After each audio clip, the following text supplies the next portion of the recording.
Naglag ang fan na to matapos ang sunod-sunod na dunk ni Lebron, hindi mo akalain na kaya pa ni King James sa kanyang edad. Nagsipag-walkout na lang ang fans ng Houston matapos silang gantihan ng trash talk ni Luka. Pati si Durant mga idol hindi makapaniwala kay King James. Rematch mga idol sa pagitan ng Los Angeles Lakers at Houston Rockets. Crucial pa din ang game na to para sa Lakers, tiebreaker game to sa kanilang 3-game season series para ma-secure ang third seed. First basket of the game mula kay LeBron James, 3 ang panimula ng LA. Dunk naman ang bawi ng Houston, Luka lob to Ayton, halos isubo na lang yung bola sa ring. Maganda ang warm-up ni LeBron mga idol, another 3-pointer ngayon naman from top of the key. Si Ayton nagdrama lang sa social media, nakarami na ng puntos early ng period. Palitan nga sila ng basket ng big man na si Sengun. 5-minute mark Lebron na agaw ang pasa ni Durant, siya na din ang tumapos ng play. Dinakdakan ba naman si Alperen Sengun, rinig yung dagundong ng arena. Tila may ng trash talk na naman kay Luka kaya naman ginanahan tumira ng 3, sabay trash talk sa sideline. Segundo pala nakaagaw ulit si Dadon, tumingin muna sa sideline bago itakbo ang bola.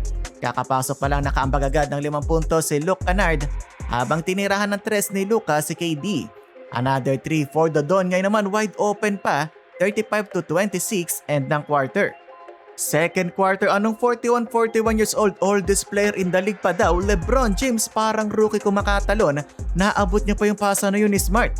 One-handed throwdown, napatoy yung buong bench ng Lakers. Sumunod na play may na-ankle break pa si LBJ. Iwan na naman ang bantay ni AR-15, drive to the basket, 39-30. Umaalagwa na ang lamang na LA Lakers, Jake LaRavia sa wakas. Pumasok din ang kanyang 3-pointer, umawa yung bola sa ring. 9-minute mark na naigang Lakers sa tapikan at nauwi ang bola kay Lebron sa fast break.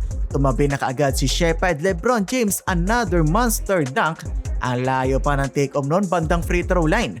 Naglag nga yung isang fan, na-delay yung palakpak sa kanyang nakita. Timeout ang Rockets, 45-32.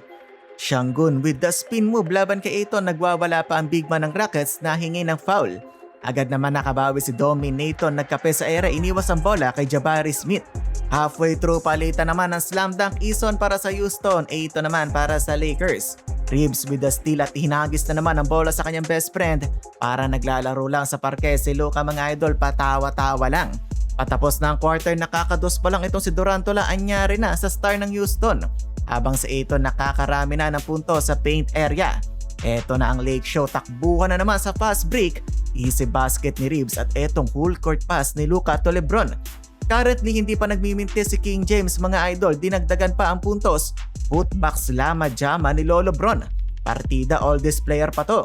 Hindi pa tapos ang LA, Smart hinagis na naman ang bola. Ngayon naman si Luka and 1 basket to end the half. 67-55, LeBron James 18 points na on 8 of 8 shooting. Third quarter, gigil nang bumawi si Kevin Durant, hinihingi ang unang possession, second field goal pa lang niya of the game.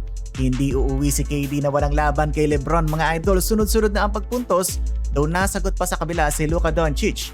7 to go in the quarter, Durant wala, nakawala, slam dunk, sumabay pa dun si Lolo Bron. Kumana ng total of 13 third quarter points si Durant on 5 of 6 shooting. Nailista ng H-Town ng kanilang largest lead of the game, 4-minute mark, eto na si Lebron. Ganda ng cut sa basket, slam dunk, may kasama pang foul na itabla ang laban all 81. Huling segundo ng third, Slim Reaper laban kay Luka Magic, naibaba ng Lakers ang lamang 89-92. Fourth and final quarter, nakuha ng Lakers ang lamang sa dunk ni LaRavia, naitabla ni Amen ang ball game sa dunk din all 96. Nakadalawang sunod na field goal si Lebron at unti-unting lumayo sa Houston. 7 remaining po makawala ng 3 si Durant at nakuha ulit ang lamang. Back and forth na dito ang both teams, grabe puksaan na ang dalawang teams. Masama pa nga naging landing ni Lebron, talagang namilipit ang hari. Buti na lang at pinagpaglang yan ni King James. Dikit pa ang laban nang bigla na lang kumawala ang Lakers sa dalawang sunod na 3 ni Rui, Hachimura at Luka. Spins on him, 3-pointer by Doncic, good. He buried it. Hanggang sa nag-take over na si Luka Magic, dalawang big lob plays kay Rui at Lebron. Kada successful yung play, agad na tumitingin si Luka sa kanya nakakatrash talkan sa sideline. 1 minute remaining, eto na si Dadon, pinagsasayawan si Jabari Smith, sabay step back 3, pagpasok ng tira, hindi tinigilan ni Luka ang pangtatrash talk sa crowd ng Houston. Walang nagawa kundi magsipag-walkout ang fans ng Houston sa ginawa ni Luka. Final score 124-116, panalo na naman ng Lakers. Eto na ang kanilang 7 wins in a row. Scary hours para sa duo ng Lakers, Luka with 40 points at LeBron with 30. Puro papuri ang sinabi ni Durant mga idol para kay LeBron. Sabi pa nga niya sa pinapakita ngayon ni King James, hindi na siya magtataka kung kaya pa nitong lumaro sa susunod na 4 o 5 taon pa. Me, I think he could play until he's 45 years old.